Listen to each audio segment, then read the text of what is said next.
guys, and welcome to another podcast, Everything Local. I'm here with Danny Chia from Kelly+Partners Accountants, or Chartered Accountants, I should say. Thanks for joining me. Thanks for having me, mate. So I wanted to get you on today. There's a lot to talk about with the whole coronavirus and everything that's happening there. But let's start with you. Tell us a bit about you, personal life, what's happening there. Mate, it's super interesting. So, we were just chatting before. You haven't been home much, apparently. So I work a lot. Yeah. Got an amazing wife and two beautiful kids. I've got a wife that holds down basically everything for me, that lets me run the business and do the stuff I need to do. Yeah.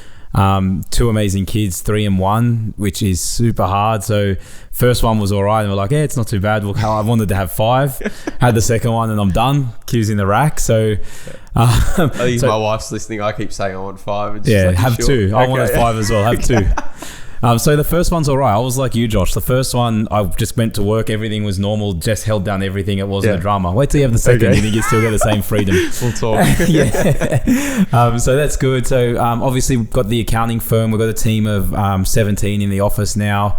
Might be a bit less after this coronavirus stuff. Yeah. Was 17 in the office. And just, we work pretty hard. We've got a really good team, really good culture. We work really hard just to support and help small businesses around Australia, more or less. Yeah. But yeah, so between home and work, I don't have a lot of spare time. If I do have spare time, it's generally watching sport or reading books. Like I'm not, out partying. That getting a bit old now, mate.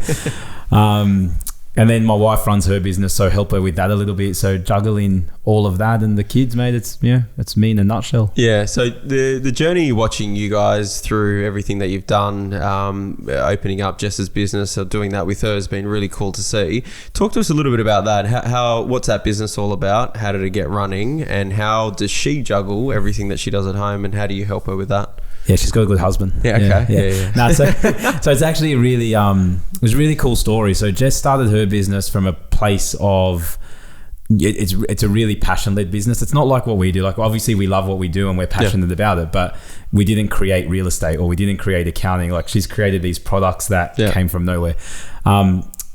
She was pregnant with our first daughter, and going through that process, she sat down and gone, I really don't want to lose myself. I've watched so many of my family and friends lose their identity going through becoming a mum. And so as a result, she's created these hip hop books. So to be able to connect her old life of, what she loved in her old life, which one of the things, which was hip hop and music and that kind of stuff, with her new life of parenthood. So she created these ABC hip hop books. Firstly for a bit of a laugh. So we thought, we'd make one for us, and she asked me if we can pay the designer $6,000 to. I was like, "There's no way in the world." You're no running the numbers. You're like, "Where's the income?" I'm an accountant, mate. I'm an accountant, so expense. So what's going on? So I said, you know what? Put it on Kickstarter. If people want it and they pay for it, we'll get the guy to do the design. So we did that, and no, it wasn't like we got a mass rush of people. What we did is we hustled really hard and essentially inboxed every person we know and said, buy a book for us. And sold 300 books or something, which paid enough to get the first print run done and everything else. And so just done that, got the books in. By the time they landed in Australia, they were all sold out, which was crazy. I remember that because we actually bought one, and we got a onesie as well, which my son only fit into like one day because he grew too quick. But too big. Yeah, too big. I was a part of that. It's awesome. Just hanging up on the wall, mate. Yeah, definitely. So we had that kick, which was pretty crazy, like to see that come to life. On the back of that, she went and printed, I think it was 10,000 books after she'd done the first kind of run. By the time the 10,000 had landed, they had sold out, which we had to spend 4 days in a warehouse packing before we had to go away. So it was crazy. And then basically that led to the business that she runs. So, and she's built up a team there with marketing and fulfillment. We do it with 3PL and things like that. But she, done clothing and other books, and I think she's got 11 books now. So she manages that side of our lives in terms of that business. I do the accounting, and then I just got my accounting firm and then help her operationally and with numbers and that, so she can just focus on being creative and doing socials and dealing with custom, all the fun stuff she gets to do, and I get all the crap jobs. So but she manages that by, the kids are in daycare 3 days, so she gets 3 days in the office. And then then basically every night, mate, me and her are on the couch from probably 7:30 when the kids sleep till about midnight, just working and doing stuff, because that's the only time we get kind of together to do stuff on that business. Yeah, it's a really cool relationship, and like obviously we only see what's happening on the exterior, but to see that business grow from the ground up and you being there helping drive that, but she's got, you know, baby and the next one that came and all the other stuff that came through that. How did you manage all that process? There must have been some tough times that came out of that. Yeah, definitely, and there still is now. Like, there's no way we're experts at it. We're trying to learn ways to better deal with each other, but the reality is we're on 24/7. It's almost, and this sounds probably bad, but we have to work harder at managing the not being on, like, not the work side of things and not the jobs at home. It's just like we have to structure in date nights and things like that to actually spend time together. Of course, we move to the beaches and we don't have family around. Like, we really do have to, like, hey, mum, can you come on this day? And there's no spontaneity. It's all really structured.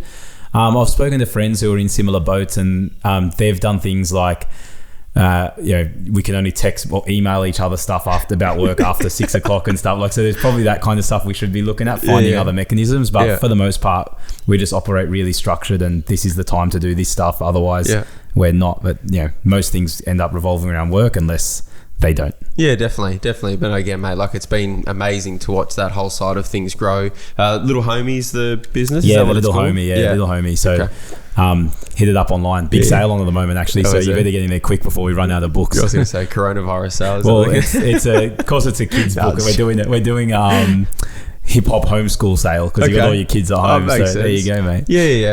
You guys have always played off on a lot of the things that are happening in the world, not just this whole coronavirus thing, but you've jumped in the sports side of it as well, or a little bit around NRL books. Yeah, NRL book. We've got basketball books. We've got inspirational women. We've got one called Hustle Baby Hustle, which is like an entrepreneur's one. Yeah. So we just go what's kind of like a trending topic and let's see what we can do there. Yeah. And it obviously has cut through when it's topical to people, and you go in the niches and go deep in the niche to get a lot more cut through. So for sure. Bit of fun, mate. Yeah, people love that. More fun than accounting. Is it? Okay. You're going to quit accounting, are you? With that? To be honest, if I didn't love dealing with people on their businesses so much, I probably would have and jumped into hers. But I actually really enjoy every day. I'm having 100 conversations with different business owners about their businesses. There's a lot of crossover and some that's annoying, but for the most part, being able to just learn, and I adapt things that other people are doing into other people's businesses and into my own businesses. So it's really exciting.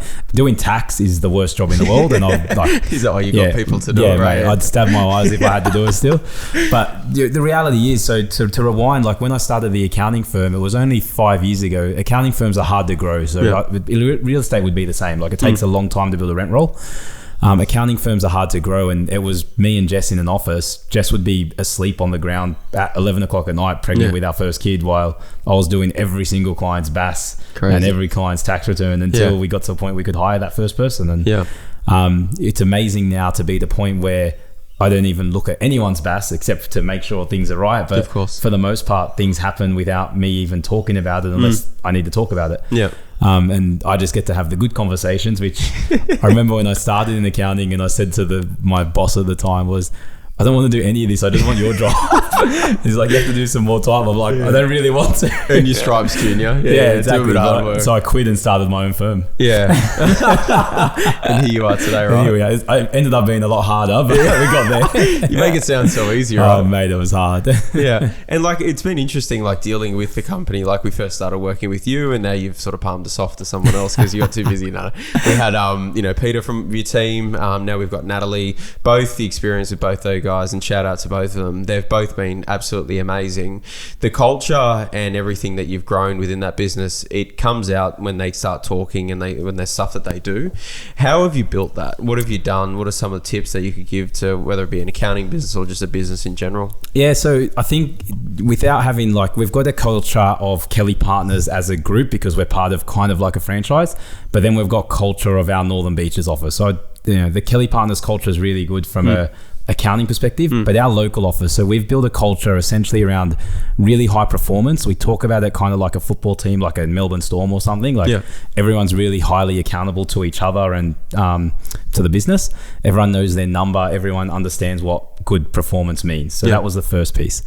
Then we build a culture around high customer service. So making sure the customers know that we care, making sure we're getting back to them fast. The biggest thing when I get new clients, the first thing they say is my accountant doesn't get back to me. So it's like, guys, I don't care what you have to do, just get back to people within 24 hours. So and Natalie's next level on that, by the way. Like, she's unbelievable. There's crisis going on in the world, and there was a ScoMo came out with his announcement yesterday, and I was watching it and emailing her at the same time. I said to her, I'm sure you're under a lot of pressure and there's a lot going on. She replied back within 5 minutes. Yeah, she's a gun, mate. She's a gun. So they understand that importance of that. And we build a culture around, like, an understanding of what needs to happen there. And then the last thing that we have a big culture around is love, which might sound a bit funny, but I'll walk into the office and tell everyone I love them. Some of them will say it back. Some of them will get a bit awkward, depends who they are. But we do it to clients. Like, they laugh at the fact that we talk about love so much. And that got built essentially around gratitude. So I won't go into the whole story, but we do a thing every Friday where we sit around a table and essentially you have to nominate someone in the team that's done something good to help you for that week. It's very surface level at the start, but as you do that more and more, people start to open up more and more about what people have done to help them and what it means and that kind of thing. And as a result, it just starts to create a bond. And now the team love each other, they love our clients. It's got a real good friendship. And since we started, it's been 6 years, coming up 6 years this year, 2014. 6 years this year. I've lost one staff member because she changed careers and one because it was an acquisition. Otherwise, we haven't lost a single person. So because of that, like, people love being there, and it just creates this feel that everyone gets along. It's really easy once you build the foundation. Yeah, it's really effortless, right? Because, like, I think that we've grown up together, our families have known each other, and you've always just been like that. Like, you're just a loving person. It's not a handshake, it's a hug when you see you, and a kiss, like all those sorts of things. And it's amazing to see that you've brought that into the business. And I don't think a lot of business owners dig deep enough into that, and sort of really showing that love and just giving it back to people. So it's not just all about the financial give back of bonuses and all that sort of stuff. It's about digging deeper emotionally, right? Couldn't agree more. And it definitely has to be authentic, and it's definitely, like, call it genes or whatever, but it's natural. Like, it's lucky that that's kind of how I view the world. Which I've got a business partner in my office who's Chris, who's an actual genius, like way smarter than I'll ever be. And to be honest, he's probably better from a emotional intelligence perspective. Like, he can actually read people and understand people better than I can, but he won't be as touchy-feely as I am, or as and so between us we can kind of complement each other there. But we've got different personalities and we play to our strengths in our environment. Not everyone has to be the love person, and not like you can still find what your culture is, just be true to you and find that part, but definitely authentic. And I think business owners do need to think the money, people come and go and forget the money. Like, the second you get that pay rise, you're looking for the next one. It's irrelevant. The other stuff you can do outside of money, I think, moves the meter a lot more than what the money does. One of the other things we do, which I think makes a huge difference, we meet with every person in our team in a one-on-one every month. What are your goals? What are you doing good for the business? Personal? What's stressing you in life? How can we help you? Like, I'm moving house, I need help with that. Cool, let's go. We'll come and help you move house. Like, whatever that is in their life, we actually care and try and solve that every month. It's been interesting because we implemented something similar in my business probably about 12 months ago, and we call it love, dislike, hate. So we just sit down with people like, what do you love at the moment, whether it be business or personal? What do you dislike? What do you hate? And let's try and remove some of the hates. Sometimes you got to do things within the business that you just don't like, but you just have to do them. It's just naturally a part of the business. And then digging deeper into the goals as well. And I think taking that on board into bringing that into your own life as a business owner or as a leader of a team, so you can refer back to that and you can use that as a driver, right? What are your goals? How are you going with that? It sort of pushes people a bit harder, right? 100%, mate. And it's a lot easier to get them to move the dial, and I think that's why they've stayed so long in our business. Like, we try and achieve their personal goals as much as they obviously work hard for us every day, which kicks goals for me and my family. I want to make sure we're kicking goals for them and their family. That's right. But that's awesome you do that. We do stop, start, keep. So same concept. I love that. It's good. Good stuff. So you've been releasing a lot of videos lately around the whole coronavirus and how that's changing businesses.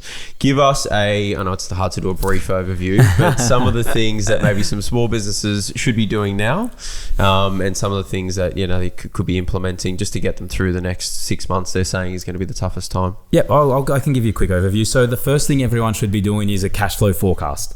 Understand what your cash flow in your business looks like, and then do the same thing with 50% or zero revenue or 40% revenue. Just cut out the revenue and realize how much pain you're going to be in. don't worry about your pay. Like actually think about the cash in and out of the bank, because everyone's going to pay you slower. You're in real estate, so it's set payment terms, but a lot of like my clients, I'm expecting that instead of getting paid on average in 15 days, it'll be 45 days, just because they're not going to have the same access to money. So do that exercise, understand your cash flow, understand what's going on in your business, so you can really go, oh shit, this is actually might be a problem. But I don't think people fathom how hard that's going to be. And then go through every expense in your business line by line and rip out every cost that you can. So that's the first thing you should do. We build up fat in our businesses just by existing. Like over time, you get that Vimeo subscription or whatever. You think you grow and you think you need certain things, and you sort of lose track a little bit, right? And you never cut back the old things that you don't need. So you just keep moving. So to actually go through that process and cut all the fat out, like start there and then start to look at where I can negotiate. So can I negotiate on my rent? Can I negotiate with the ATO? What do I need to do to manage that? Do a big people review. So we've got these announcements. We'll touch on the announcements in a second, but excluding anything to do with government stimulus, you should be using the opportunity to review your team, ranking them best to worst, and potentially look at just cutting the bottom 20% or 5% or 10%, just seeing, depending how big your team is, just making those decisions, because now's a good time to kind of reflect and make that call, because you are going to have a drop in business anyway. So they're the first two steps. Next step is start to look at maximizing what you can do from these government pieces. The ATO is saying they're going to basically audit if you go and try and manipulate too much stuff. So be conscious of that. Don't go silly. But if you've got commercial reasons to change stuff, then have a look at that. And the thing that we're talking about, basically, there's two major stimulus that are going to help small business or business in general. First one is the tax back. The 100% tax withheld is going to get reimbursed back to companies. So every time you do your BAS, there's a component of tax on wages. You'll get that back for the next 6 months. So, and that's like cash back into the bank, or it will offset your BAS. Right. So your BAS comes in, it's $5,000 GST, $5,000 tax on wages. You won't have to pay the $5,000 tax on wages. So in theory, it's cash in your bank because you haven't had to pay it. But of course, but it's not physically. It's not physically cash. So that's the one. Then the one that came out yesterday, was it yesterday? JobKeeper. It feels like I haven't slept. JobKeeper, the JobKeeper one. So that is actual cash back. So for every employee you have that you keep on your books, you'll get $1,500 a fortnight for. So just making sure you're managing the conversation with your staff, even the staff you keep on. Like I'd be looking at cutting them all back to $1,500 potentially, and just going, we're in this together. Because if at the end of the day your business is stuffed on the end of this, well, they're affected by then they're affected anyway. Exactly. So they're better off all coming together. And like I've had a similar conversation with my staff where we've had to make cuts, and the conversation was essentially, if it's not as bad as we think it is, and we end up at a point where it's where we're forecasting our worst case, obviously, and planning to that. If it's not that bad, I'll pay everyone back the difference. I'm not trying to rip anyone. I'm just trying to protect the business so we can all keep growing together. So, and is that something you put like in writing? I don't mean to dig too deep into it, but there's business owners out there where they've got staff and they're a bit awkward about having the conversation. How is that structured? So the way I had the conversation with. So what I did was I had some people I had to stand down completely for a period of time. I had the conversation with them individually. I had some people I had to give a significant pay cut to, more than I did everyone else. I had the conversation with them individually. And then everyone else we gave a like blanket pay cut to. I just done that all together on one video call. And I don't think it's like everyone is scared of the conversation. I don't think it's a tough conversation given the climate we're in. Like the reality is 2 million people lost their jobs last week. The fact that we're saying, guys, we're not as bad as the rest of the world, but we do need to make a little bit of a sacrifice here to just get through this period together. And I'm gonna, if it's not as bad as we think, I'll pay you back the difference. Like, it shouldn't be a hard conversation. If you've got the right team and the right values and the right culture, my team rallied around it. Some of them rang me and said, I'll take more of a pay cut if it means that one of the person I had to stand down can stay. Stuff like that. Like, amazing. So they were willing to. They basically have worked harder from that point than what they were working anyway, because they just want to see us succeed. That's right.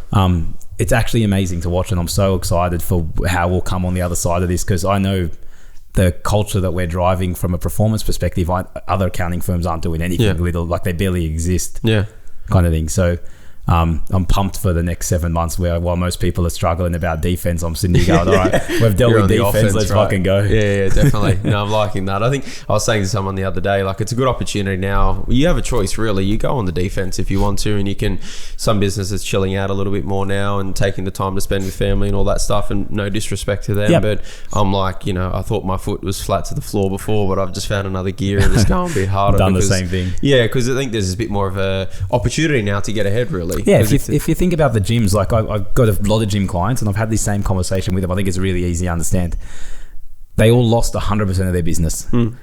When they open up again in 6 months, it's just a bloodbath for members from an even playing ground. Like I could open a gym tomorrow and I've got the same starting point. Yeah. Obviously, they've got a database and an email list, but you've still given people a chance to make a decision about what gym they want to be a part of again. Right. So like I'd be sitting here now for 6 months at home just going, all right, what's our marketing plan to get to the point? And then 2 months out from opening day, I'd be running 1 million miles an hour. Just hitting it hard. Yeah, at the greatest marketing like gym campaign you've ever seen.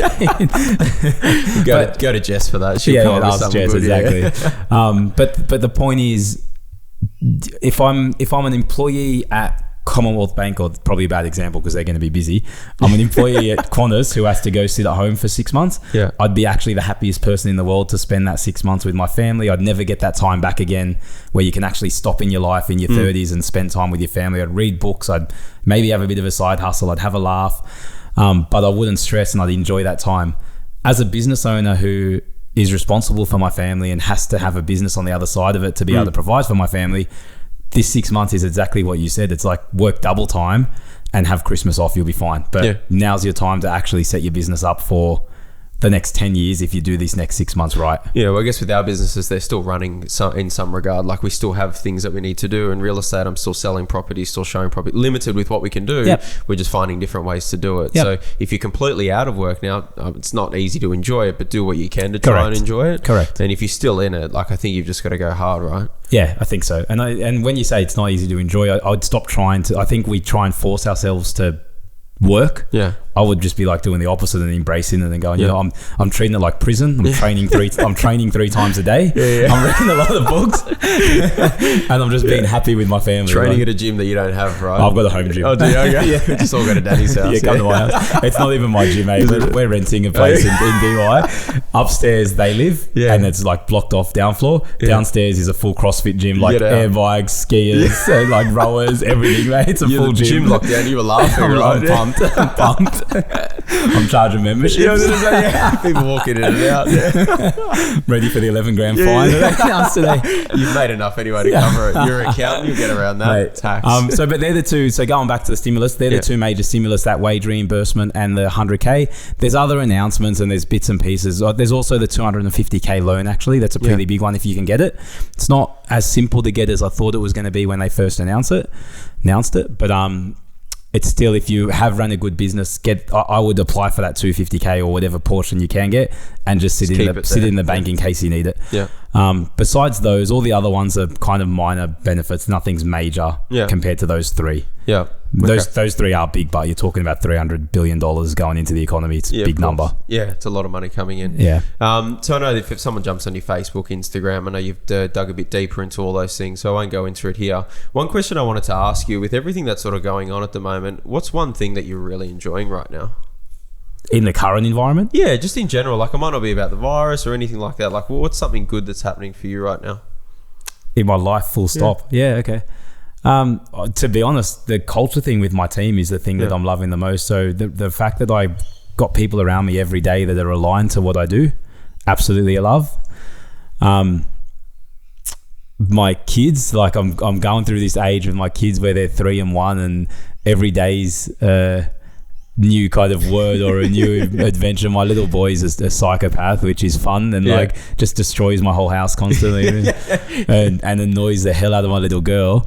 But just watching them grow and turn into the not adults, but the little toddlers that they're becoming. And then watching Jess kind of navigate all of that and do her job as a mum and kind of get the kids moving, get the businesses moving, keep me in check. All that family dynamic has actually been a lot of fun. As challenging as it is, it's also it's really amazing that we're growing still. We've been together 17 years, I think, this year, or 16 years this year. So yeah. And went to your wedding in Mexico, which is good times. Could take me back, please. Yeah, I tell you Actually, what. they closed the resort last week. Jess was spewing. Get out. Like, we weren't going, babe. What are you worried about? We actually have no money. You spent it on this book, right? 100%. But yeah, having that and still growing together even after 16 years is pretty cool. That's an everyday thing. It's not a current environment thing, but yeah. Yeah, I just wanted to ask a question because I think there's a lot of negative stuff happening. Yeah. There's all this news and all this crap going on. So I really think there's a lot of cool things that are happening out of what's going on in the world at the moment.